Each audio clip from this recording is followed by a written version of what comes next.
You're listening to a CNA podcast.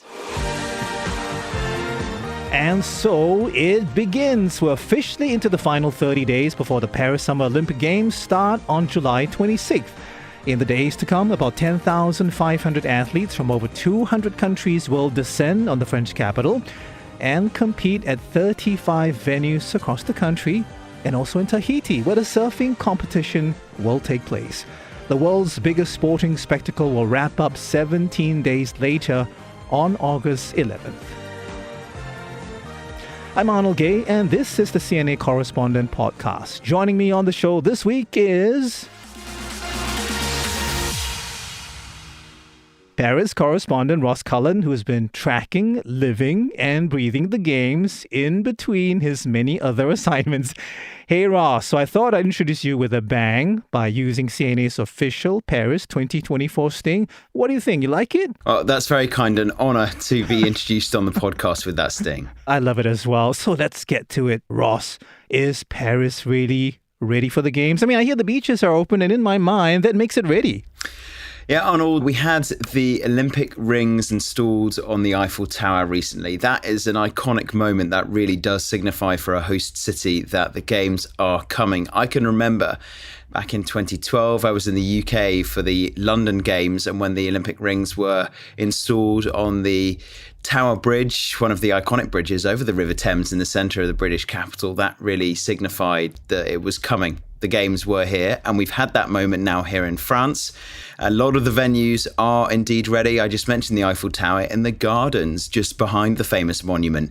The beach volleyball stadium is ready to go. That is the open-air stadium that has been built temporarily in those gardens. We're also feeling in the city that something big is coming down the line. A lot of metro stations are now closed in preparation. A lot of streets are closed off, diverted.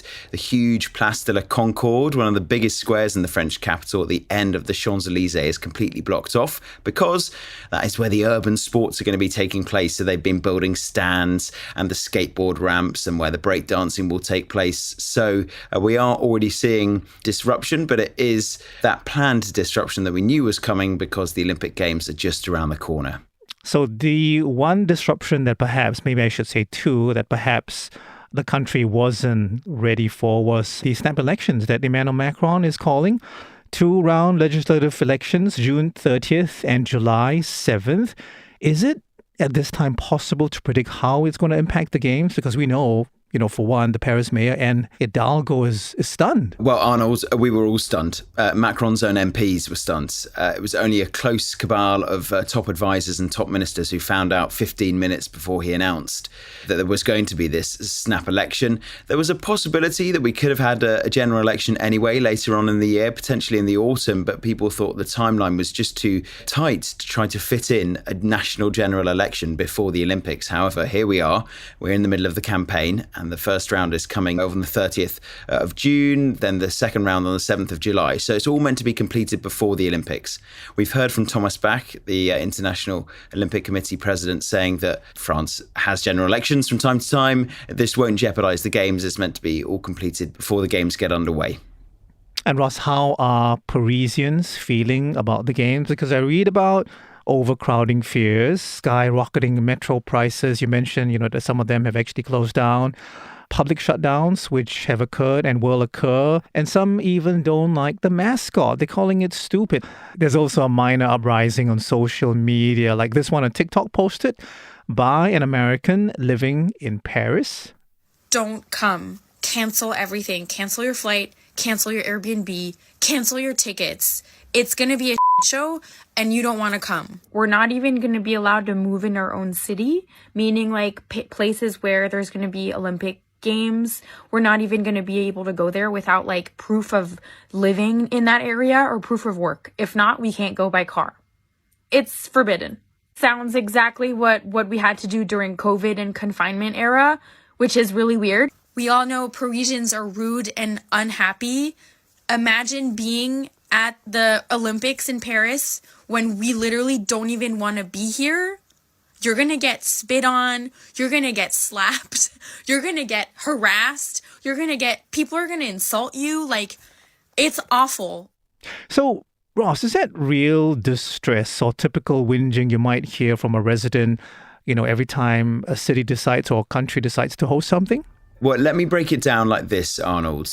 In many European capital cities, Madrid, here in Paris, in the summer, a lot of residents leave. It is too hot. It is traditional to go to the coast, the countryside, the mountains, a family house perhaps, go to stay with relatives away from the city for the summer. So Paris traditionally shuts down. Hundreds of thousands of Parisians are not here traditionally all of August and into July as well. That would happen any year. So this year, people are saying, well, I'm not going to do anything differently. I'm still going to go on holiday. I have all of August off. Children are on holiday. I'm going to go where I would usually go, in France or on vacation overseas. And the mayor, Anne Hidalgo, said, please don't go. Stay, enjoy the Olympic and Paralympic atmosphere. The last time we had the Summer Games was 100 years ago.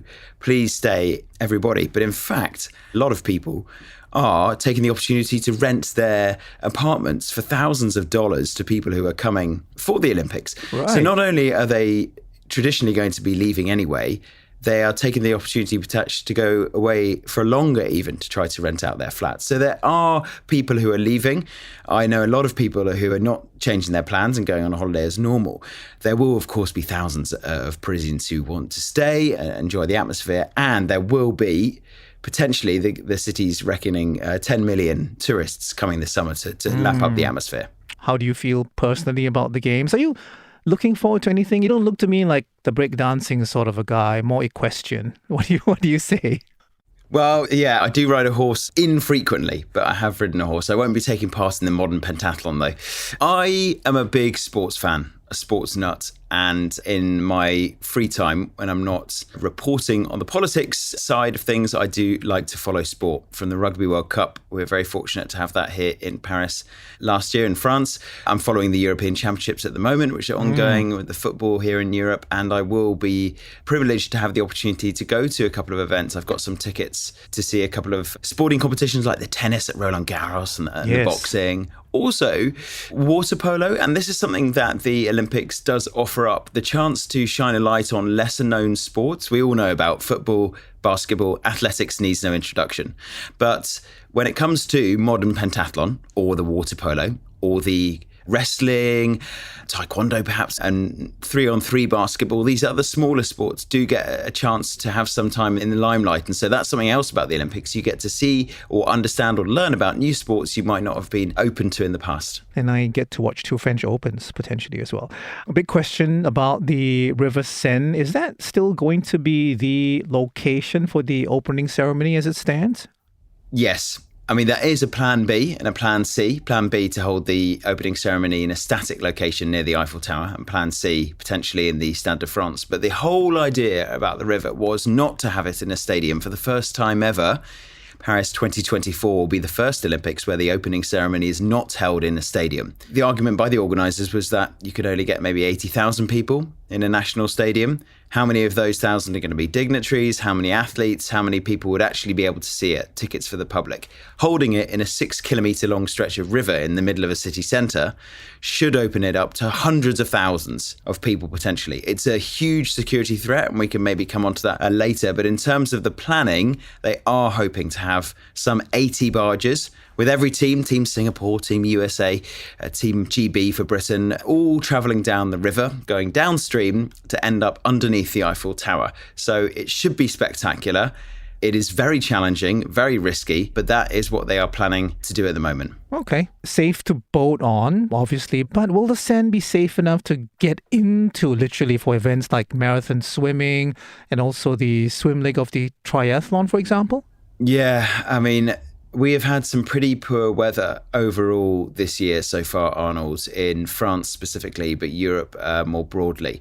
We've had a lot of rain, and when it rains in Paris, the water runs off into the river level rises, the river current speed increases, and there is also an increase in pollution. Now, they have built a huge new extra sewer reservoir to try to deal with some of those problems. They have also been regularly testing the water. Naturally, in July, the water level should be lower and slower anyway, due to just the summer stream and flow of the river. So they're hoping that will happen naturally. But there have been people who have been testing the water to try to make sure that it is safe, because we have seen levels of pollution have been higher. The mayor herself, Anna Hidalgo, has said that she would like to be able to swim in the Seine before the games, has had to put that off at the moment. But we have also been speaking to people who've been carrying out some of the testing, and we can listen in now to a little bit more of what Lucy Segalas from the Surfrider Foundation had to say. We hope that the works being carried out will help improve the quality of the water and permit the events to take place. But currently, bearing in mind the thresholds that we are seeing in these samples, it would appear pretty complicated. So that's the water. Can I ask you about something, slightly different, but the same? What about the heat? Well, I heard that athletes won't actually have air conditioning in their rooms, despite you had a record summer in terms of temperatures last year, and this is expected to be repeated this year. So is there a plan? Well, not having air conditioning in your room is something that perhaps does mean that the athletes coming to Paris for the Olympic Games will be accustomed or be initiated into a Parisian tradition of not having AC units, unlike the heat and humidity perhaps of Singapore. Here in Paris, the city was not built for what we are seeing increasingly, which is temperatures. So there's usually a couple of days each summer of late 30s, 38, 39, potentially touching 40 degrees, and Paris is not built for 40 degree heat. We are seeing that frequently now, more often, more severe heat waves with the changing climate. So it is likely to be hot. One of the issues there is that we do often have these heat waves in Paris in the summer, which are then followed by thunderstorms, which can be refreshing. They cool the whole city down. But that's exactly what they don't want if you're having an open air opening ceremony over a 6-kilometre long patch of river, if there's going to be affected by heat waves and then thunderstorms. So there are some things in place in terms of the preparation athletes are going through to try to deal with that heat. They are training in specially heated rooms. We've seen cyclists and athletes training in gyms that are designed, they put the temperature right up to try to mimic what there could be, the conditions that could be here in Paris during the summer. Also this idea of hyperhydration and perhaps the athletes hydrating themselves in a different way to try to mitigate those impacts of the heat. And also then there's the issue on the spectators, like the beach volleyball stadium I mentioned earlier. That's completely out in the open, because obviously they'll only be playing beach volleyball if it's good weather, not on wet sand. But those people could be exposed to a lot of heat. So it's the classic advice that's come out for stay hydrated, stay in the shade. If you can, stay out of the midday heat. But they will have heat stroke specialists in place at venues to help athletes and potentially members of the public who fall ill. Parisians are also scarred, by terror attacks. You just have to think back to Charlie Hebdo, for example. There was the Bataclan Stade de France, massacre. Can you tell us how officials are working to, first of all, secure the environment for the Games, and also, I guess, to make sure that, psychologically people actually feel safe in the capital? France has been hit by several terror attacks in recent years. It really has suffered when it comes to that, but the city's pretty resilient, and the cafes and concert venues are as full as they ever were. There is a real focus, though, on the opening ceremony in particular. The police, the special forces of police and the intelligence services have been working overtime to try to identify any plots, uncover those before they can develop, and to try to eliminate any possible threats. Because when you have an open ceremony with the mixing of millions of people, rather than a stadium is tightly controlled, Arnold, so you can lock off the entrances and exits, you could have CCTV everywhere. It's much harder to manage and lock off a city centre. So they are really working overtime to try to mitigate any threats. You cannot, unfortunately, reduce that threat to zero. And we spoke to a former tactical police chief, and we can listen into a little bit more of what he had to say. In every country, you have terrorist threats. You also have threats to law enforcement and public order. We see in European countries, in France, you have protest groups. So these threats exist. They are here.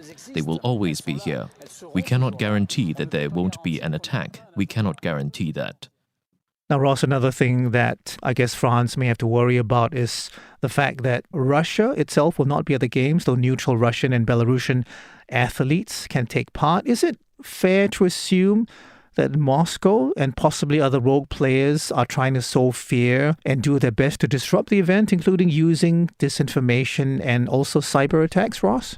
Oh, we know Russia has been deploying this kind of assets before, with allegations of interfering in elections across the world to try to suit their aims. We also know that ministries of defense across Europe have in recent years been targeting a lot of their resourcing and a lot of their research at cybersecurity and cyber threats. It's become a major part of defense strategies now in governments across Europe to try to focus on cybersecurity. I'm sure there will be some threats. I'm sure that there will be attempts to disrupt in some way troll farms, bots online, interference. That is another threat that the police and intelligence services will be trying to mitigate when it comes to that. But Belarusian athletes were allowed to compete as neutrals eventually at the most recent Olympics in 2022, Winter Olympics in China. That came just after the beginning of Russia's invasion of Ukraine. And so they will be here as well, being able to participate, but no flags, no anthems, no official kit, no official nationality next to them when they do win a medal. So we are going to see a situation that we have seen before with those athletes allowed to compete, but competing as neutrals. And I will make one other point about geopolitics, because you could easily have an example of a situation maybe in the athletes' village where you have Russian and Belarusian athletes walking past Ukrainian athletes, training in the same gym, competing in the same events. The Olympics tries to depoliticize itself, but there's always going to be a political element to that. Also, we could bear in mind, we could have Israeli athletes competing at the same time as Iranian athletes. There could also be geopolitical tensions linked to the Middle East situation when it comes to athletes competing from different countries in the Middle East, from all the countries that are associated with both sides, from the United States and Israel to Qatar and Jordan. So there's also the potential for tensions there. Ross, there's also the potential for tensions, I suppose, because of the doping controversy involving Chinese swimmers. The latest I hear is that 11 who are going are actually embroiled in a major doping scandal. So how much of a shadow is this casting over the Games? I mean, not just, doping in swimming, but doping in other sports as well. Yes, there's particularly swimming, athletics and cycling. I'd say they're the top three that unfortunately are regularly targeted by people who are wanting to use doping agents to enhance their ability. Now, what we do know about this scandal is that the World Anti-Doping Agency has given the green light to China, has accepted China's explanation that some of these swimmers accidentally came into contact with that substance when they were eating, and it was a very low level of the substance that they consumed. But they have also signed off China on this squad of swimmers who have been caught up in this. There's the potential, we have seen at previous swimming competitions, where there is a bit of tension between competitors who know and who've tested 100% clean and other competitors who may or may not have been caught up in scandals that were deliberate or not deliberate. So there's also that potential for tension even among swimmers, and they are attempting to try and ensure that we have a clean Games. But at the last Games in Tokyo 2020, I remember the British team won silver in the men's 4x100 meter sprint. That silver was then rescinded because one of the quartet tested positive for a banned substance. So unfortunately, it does seem that there is a high chance that we will see somebody losing out on a medal and having that removed because they might have tested positive for doping. Ross, I want to quickly ask you about France, which has a history of strikes, protests and demonstrations by various civil society groups. Traditionally, I hear there's usually a truce. So is there going to be an Olympic truce to minimize disruptions? Yeah, a couple of points here. The Olympic truce famously internationally was something that was brought back in. It was something that was said to have been used in ancient Greece to try to ensure that warring sides didn't carry out any attacks when the Games were on and people could attend the Games safely. In modern day, the truce is meant to ensure that there is nothing going on in the world that no one is entering into any conflict. Of course, that is going to be impossible with the situation in the Middle East, Russia's ongoing invasion of Ukraine, other conflicts have taken place, for example, in the Democratic Republic of Congo. So the Olympic truce, unfortunately, at an international level, might not be able to be put in place entirely across the world. At a national level, the French are pretty revolutionary in their psyche, in their national psyche, Arnold. It's fair to say that at the drop of a hat, if there's something they dislike in terms of policy or something, a government or a decision that's been made, everybody onto the streets for mass protests. They are ready to go, and the police do respond, water cannon and tear gas. So we do see a lot of strikes, and we have had a lot of concerns that there could be strikes over the summer, but there does seem to be, and we did hear one of the politicians on the centre-right Republican Party call for a national truce during the Olympic Games, so hopefully no strikes by public services. Last one for you, Ross, before we let you go. Team USA, again favoured to win the most medals. What do you reckon? Do you think France or the UK have a chance at all? Well, nothing's changed since 1924, Arnold. Team USA topped the medals table. Last time we had the Summer Games in Paris in 1924. They're very likely to do the same again this time round. They just have such a strength across so many disciplines. Very likely that China will be close behind them, nipping at their heels at the top of the medal table. France are aiming to see if they can break into the top three when it comes to medals, and a home games, as we saw with Japan, with Brazil, with Britain recently, does often inspire the athletes to go beyond and try to land as more medals than usual. So France do have a chance, but I think that we can already safely say that it might well be the United States who are going to be finishing top of the medals table, as they did 100 years ago. Fair enough. Ross, thank you very much. Appreciate your time and your thoughts. Thanks, Arnold. And that is our show this week. A reminder that you can catch reports from all our correspondents on CNA's YouTube channel and CNA.Asia. And please note the TV episodes of CNA Correspondent air every Wednesday at 9:30 p.m. The team behind this week's edition is Sai Ye Win, Clara Ong, Crispina Robert, Craig Dale, Tiffany Ang, and myself, Arnold Gay. Thanks very much for joining us.